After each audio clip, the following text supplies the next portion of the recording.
So we're doing a review on the Pulsar Telos XP50 monocular. We're going to take a look at remote mounting this, how the Wi-Fi performance is to our tablet, how stable it is, things like that. We're going to take a look at the image quality, whether it be through onto the tablet or when you're using it by hand and looking through it.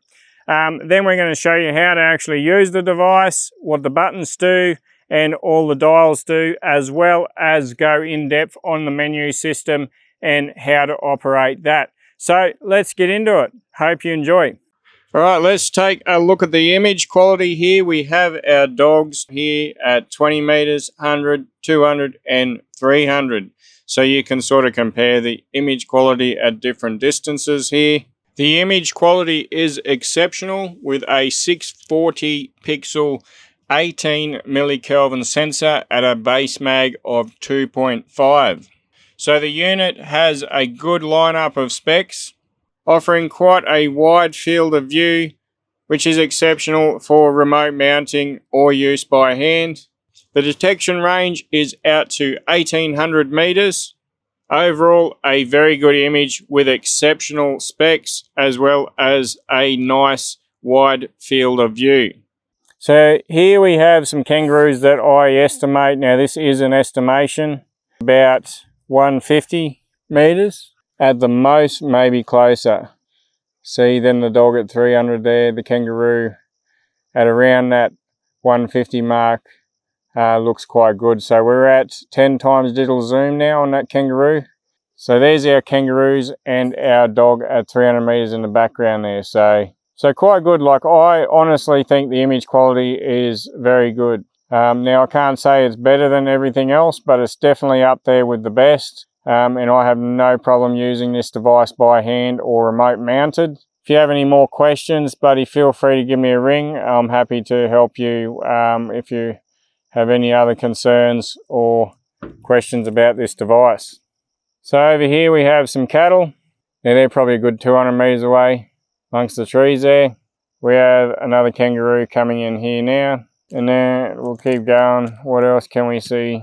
We've got a little kangaroo just here pretty close to us. Alright, so we have a couple of kangaroos here. They are pretty close, definitely within 100 meters, probably about 70 meters. You can see he was having a bit of a scratch there and having a feed there, and the other big fella there standing up, having a look around. Here we have a kangaroo about to hop across the track. He's probably within sort of 100 meters, and then we've got another fella here within sort of 50 roughly. Not a bad route. And we got a little wallaby here, very close, probably within 30 meters. And some cattle here within about the same, about 30 to 50 meters. Got a heap of cattle here walking along the edge of the track. And yeah, everything looks pretty darn good. Alright, so we're doing a test on the Telos XP50. We're doing the Wi-Fi testing at the moment, wirelessly mounted. Okay, so we've got this mounted up on our roof, much the same as how we do our other Wi-Fi tests. Now this unit does have 5 gigahertz Wi-Fi. I'm expecting the 5 gigahertz to not be as affected by interference as the 2.4 gigahertz is on many of the other brands. Now this unit doesn't have the rangefinder on it and is one of the very few Pulsar units that has a flat bottom with a mounting point on the bottom, which I've never understood why they put the mounting point in weird places. Pulsar does, but this particular unit's good. It would just be better if it had the rangefinder. We will take a look at the rangefinder version of this at a later date, but this is what we're looking at tonight. So let's compare the image quality that we see through the thermal to what we see on the tablet. So far, I've been quite impressed with it. So we've got a kangaroo out here now. That's probably about 200 meters, roughly 150 meters. And it looks quite good. As you can see, we don't have significant amounts of pixelation or anything like we see on some of the other thermals on the market from time to time. A good indication of that is when you look at the sky It's pretty good, one of the better ones that I've seen. So that's what I'm seeing. You can see all the detail in the tree there. But one thing I've noticed straight away is the smoothness. It's very, very smooth. The Wi-Fi is very, very smooth, even with the interference from the stereo, which on other thermals I get a lot of issues with, which is quite interesting. I'm very surprised by that. It very rarely ever glitches. So that's a really good sign. We've got good image quality coming through the tablet. Now, this is a Samsung tablet, okay? Unfortunately, at the time of filming this on Apple devices, you can't go full screen. So see how this is full screen on the Samsung? On Apple iPads at the time of filming, you can't go full screen. So as you can see, we've got kangaroos out in the paddock here, and it actually looks really nice. To be completely honest, I haven't been impressed with what Pulsar has been doing for the last 2 years or year and a half. They sort of fell behind, but with some of this new stuff coming out now, I've been pleasantly surprised for the first time in a while. They definitely stepped it up with their new units, with their new sensors, and this Wi-Fi experience is quite good, and image quality is a lot better than I was expecting. Definitely a better result than what I got on the Axion. All right, let's compare the image quality we see through the thermal with what we actually get on the screen. Now, as you can see, the detail there in the grass, the detail on the kangaroo, the detail on the tree there. It's quite hard to do this, so just bear with me. It looks very good through the thermal. Take that in and we'll go in and have a look on the cab. So look at the tree and look at the roo. And we're just specifically looking at the detail mainly, like how clear it is versus how pixelated it could be. All right, back in the cab here now. And we can see, now that I've compared it, I can see a lot more pixelation there than what you see through the thermal. But overall, it's still very, very good. The fact that we can actually see the bark and detail on that tree is a good indication. If you get a lot of pixelation, it'll start blending in the tree trunks all into one color. So we can still make out the branches and everything and the kangaroo there. But I was hoping that kangaroo would lift his head up, but he just doesn't want to. But that gives you an indication of the quality versus what you see through it versus what you get on the wireless. It's quite good. I would be happy with that. Some thermals I've tested at this distance on a roo, you wouldn't even be able to tell it's a kangaroo. So I'd give it a rating of probably 85% out of 100. So basically what you see through the thermal versus what you get on the monitor is about 85%, which is quite good. Some thermals I've seen, it wouldn't even be 50% of what you see through it. So I'm very impressed with that. Now, once again, this is on Android, on a Samsung, the latest Samsung tablet S9. Yeah, keep that in mind. All right, now we're going to take a look at actually the option in the app and how you connect to the actual thermal itself. So we'll close down out of the app. So basically, you've got to download the Stream Vision app from the Play Store or the App Store. And then once you've done that, on the thermal itself, you go into the settings and you turn the Wi-Fi on. Once you've turned the Wi-Fi on, you actually need to go into the Wi-Fi settings on the thermal and turn the 5 gigahertz on. Okay, so you want to change it from 2.4 to 5 gigahertz. Now that'll give you the best experience with the least amount of interference and glitching. Okay, and once you've done that, you'll open up the settings app on your phone here. You'll go to Wi-Fi. You'll see Telos show up as a network that you can connect to.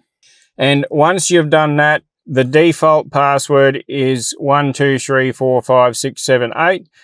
You can actually change that in the thermal if you want to. But once you've connected to it, so we've clicked on it and we've put in the password, then we open up our Stream Vision app.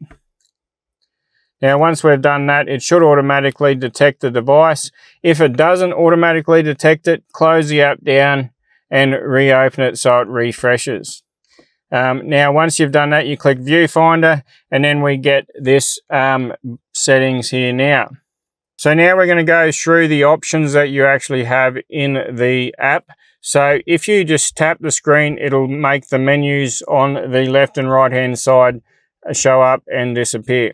And then on the right hand side, we have the record button here, obviously. And then we have our amplification level that we can adjust. So I've got mine set on the middle one. As you can see, the image changes as I go through these. Usually the middle value is the most appropriate. And then we have our palettes. So our next option down is our palette changer. Now in here, we can go to our black hot. We can go to our red hot. And then we have our red monochrome, rainbow, ultramarine, And then we have violet. And then we have sepia. Now, as with just about any thermal on the market, the most appropriate is black and white hot. And for some people, they might like the red hot. But for the most cases, white and black hot is what people prefer. Now, usually, I wouldn't say white or black hot, one or the other is better. It would just be what you get used to. So I'm used to using white hot. I've used white hot nearly since the beginning of getting a thermal. So that's what my eyes are adjusted to. If you use black hot, that's how your eyes will be adjusted as well. As you'll see, that actually drowns out a lot of the detail on the trees for some reason. When I go to black hot, I'll go back to white hot and we see more detail for some reason. So on our left side here, we have our settings button, opens up the settings for the app, and then we have our calibration button. Now that'll do a manual calibration. Then we have our picture-in-picture mode. That just creates a 5x zoom level in the center of the screen. So as you can see, we've got that 5x zoom level on that kangaroo feeding there. That's the standard, and that's the 5x zoom. Which is quite good at that distance. Now, moving on the left-hand side here, we have our contrast, which allows us to adjust the contrast, as you can see. Now, if you adjust this, depending on the color palette you're using, maybe you'll get a better result. Now, the next one down is brightness, and once again, we can adjust this to suit our preferences. We can have it super bright, but I think it was set on about 7 or 8. Once we're in the viewfinder of the device, if we click the settings icon up the top, it actually takes us to the settings of this device. So we can actually turn some of the settings on and off. So the smoothing filter, we can change how the calibration works, automatic, stuff like that. We can decide whether it saves the videos to the device or to the phone or the tablet. I would highly recommend leaving it on device, because what that's going to do is give you the best image recording quality. I'm not going to go through all these, but unit, user mode, we got format so we can wipe the device, motion detection. To be honest, I haven't had a chance to play with that, so I couldn't tell you what that does just yet. If we go over here, we have our back arrow, which will take us back to the main menu of the Pulsar Stream 2 app. Now, if we go gallery, it'll show what we've recorded on our phone. And we can actually have a cloud system to store our information. Now, just to be clear, I haven't used any of this, so I'm making some assumptions on how it'll work. So imagine the cloud system works as you have your Pulsar account and you can store your photos and videos on that cloud account and sync it to your devices. Now we have news, nobody cares. If we go to settings here, and in here we have some of our options here. So we actually have our device. If we click on our device settings, it'll actually bring up the firmware version, allow us to update it, and serial number, and so on, just information about the product. And then if we want to remove the device from the app so we can re-add it, we can also do that. And you can also have connect automatic on or off there, and automatic firmware updates on or off. Okay, so pretty straightforward, which I do like. I like straightforward things, you know what I mean? Now there are other stuff in here that isn't relevant to this device, but we won't discuss that now. Now on our device stories, we can actually connect to our device and it'll show us the stuff that is recorded on the thermal itself.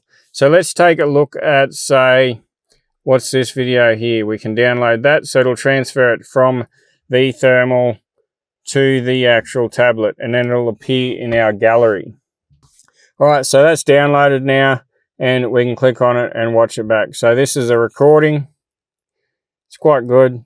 And now if we go back to our gallery in here, so this is the video we just downloaded off the thermal, and it will remain on the tablet now, even when the thermal's not connected. If we go back to device down the bottom here, and we click device storage, that's where we were before. So yeah, look, I'll be honest, I am quite happy with this device. It was easy to set up, easy to use, and so far I haven't had any issues with the Wi-Fi. But I haven't used it that long, to be fair, but most thermals that I test will play up almost immediately in this vehicle because of the stereo and the amount of interference that I've managed to create in this vehicle. So this is basically my test vehicle. If it's not going to work in this vehicle, then it's probably going to play up for other people as well. So if I can get it to work in this car, then it's probably a high chance it's going to work for everybody else. All right, so we're going to do the unboxing on the Pulsar Telos XP50. Now this is the non-LRF version, 640 sensor, 18 millikelvin, some very good bit of gear. So let's take a look at what you get inside the box. Very simply, you get a manual, you get a carry bag, you get all your accessories. As you can see, we've already got the thermal out. I hate doing unboxing videos, to be honest, because who really cares? So you get your strap, charging stuff, and that's pretty much it. So moving on. Okay, so one of the ideas with the Telos is Pulsar is saying you'll be able to send this unit back in the future to get an upgraded sensor. So they're saying that they can actually put a new sensor in this unit. Is that a good idea? I don't know, yet to see. Okay, now let's take a bit of a closer look at the device itself. So we've got our 4 buttons here at the top. We've got our power button, our up and down arrows and function buttons, and our menu button. So the power button, we have short press to turn it on, long press for 3 seconds or more to turn it off, long press for less than 3 seconds to just put it in standby mode, and short press again to wake it up. If the thermal is awake, if you do a short press, it'll actually do a manual calibration. All right, now on to one of the arrow buttons here. A single press will start a recording or take a photo depending on which mode you have active. If you hold it in, it'll switch between photo or video mode. To save a recording once you've started, press and hold it down to stop and save that recording. Our other arrow button, if we single press it, it'll change the amplification levels. If we hold it in, it'll actually switch palettes. Now moving on to our menu button. So this will allow you to access the quick menu and the main menu. To enter the quick menu, just a single press will bring up the quick menu, and then you can switch between the options of the quick menu by another single press, so short press. And that'll allow you to navigate through the different options. Now these arrow buttons will allow you to make adjustments to the options you have selected. So up and down, increase or decrease value type situation, and a long press to close down the quick access menu. Now to access our main menu, we simply press and hold in the menu button here, and that'll bring up our menu on the side. Now to navigate our menus, we use the up and down arrow keys here, and to make changes or to move into the next subset of menus, a single press on the menu button.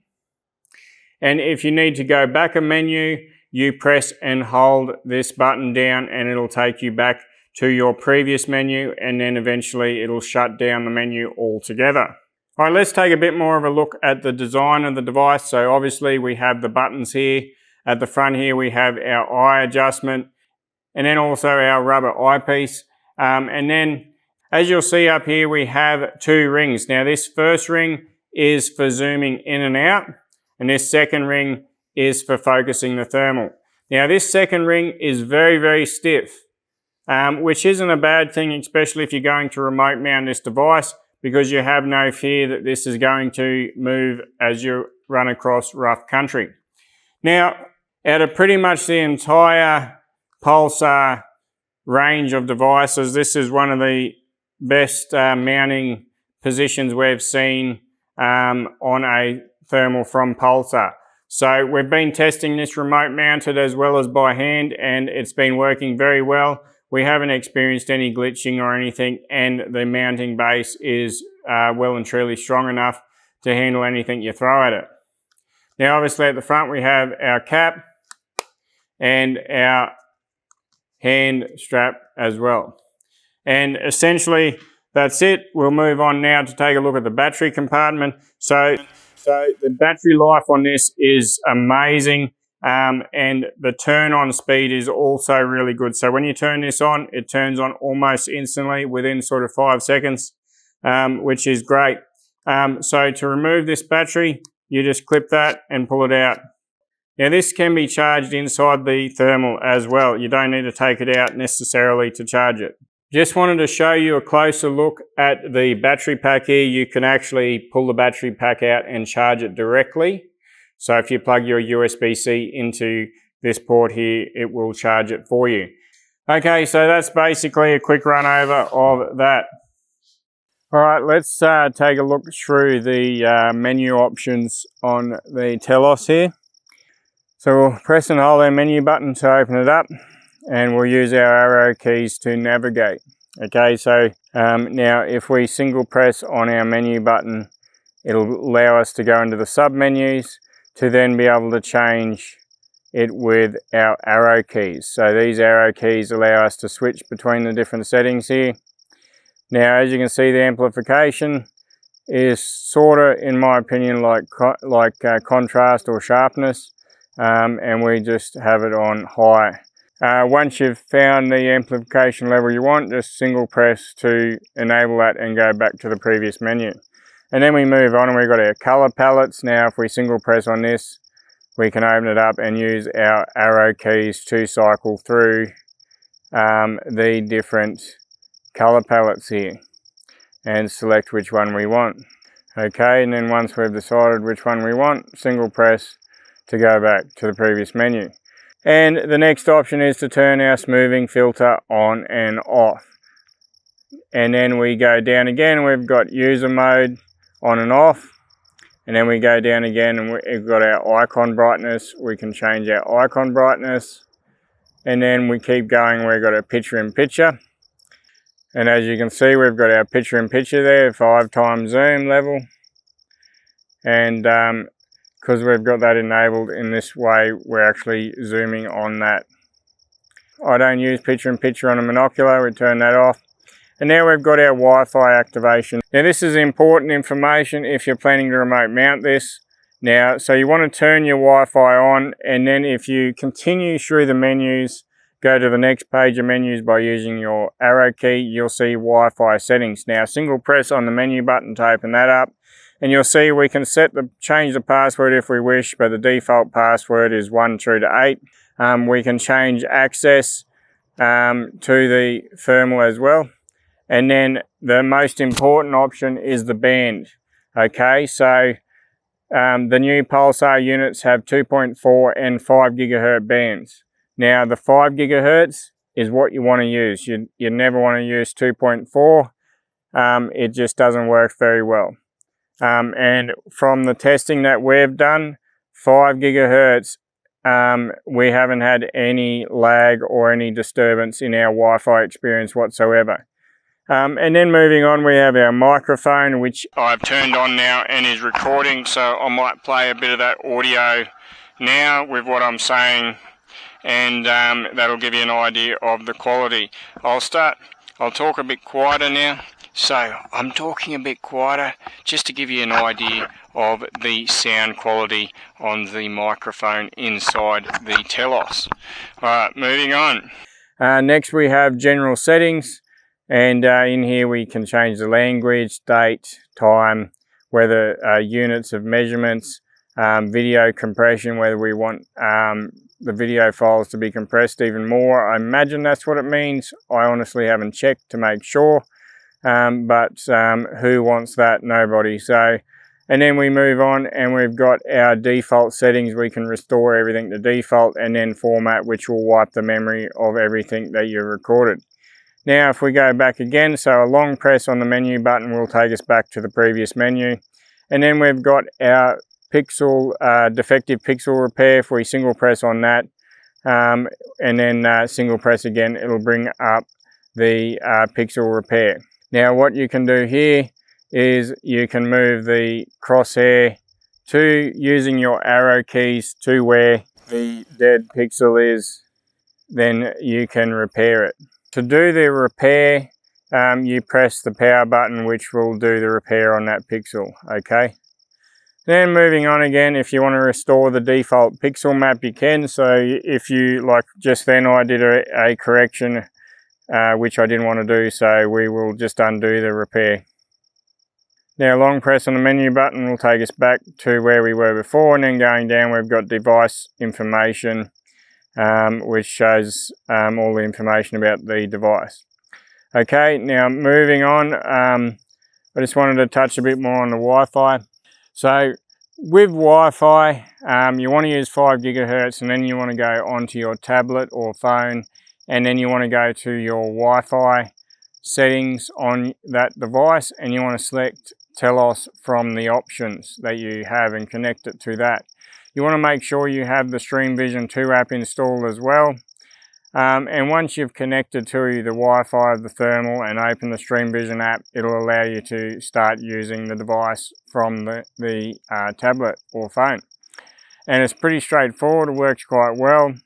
But you do want to use Samsung devices. At the time of filming, if you use Apple devices, it won't go full screen, so it's a pretty poor experience. But on Samsung or Android devices, we tested a few different ones, including cheaper tablets and dearer ones, and the results were very similar. So the 5 gigahertz definitely improves the Wi-Fi experience. Now as you can see, if I press and hold the arrow key closest to my eye, it'll switch me between black hot and white hot. Okay, so now we're going to do the quick access menu. So a single press on the menu button will bring up this side menu. Now if you single press again, it will continue to scroll through the options. Now we have brightness. If you use your arrow keys to go up and down, you can make adjustments to that menu option, and then a single press will go on through to contrast. Okay, and then a single press again and we have our digital rangefinder. Okay, now basically the idea is this is you use your arrow keys to move the red line, and you place the bottom red line at the bottom of the object you want to measure. So say this little white dot here was a rabbit, we'd put that in there and it estimates. You want to have the animal in between the two lines, just. So it estimates that that's about 120 meters, which is about right. Now if you move on to this big rock here, let's pretend it's a pig, we can move the red line up higher. And it's about the same distance away as the other white thing, which it is correct in saying, so about 120 meters. But one thing that I hate about quick access menus is they disappear way too quick. So like if I don't press a button here for like 3 seconds, it disappears and I've got to press the menu button again to open it back up. So that's how that works. I don't think it's a replacement for a normal rangefinder. I think it's a little bit impractical, but hey, you know, if you've got the time on your hands and you're not in a rush and the animal's not taking off on you, it could be a handy bit of gear. Okay, so that's the quick access menu, over and out. Before I go, to exit the quick access menu, just wait 3 seconds and it'll disappear, or hold down the menu button and it'll disappear. Okay. Now, if you want to buy one of these, we have them available on our website, and we are doing kits, so complete remote mounted kits, so that you can just buy it and go and get started. So that'll include a tablet, the mount for the tablet, the mounting options that you can choose for when you mount it to your roof. We have all that available, ready to ship to you, so go check it out.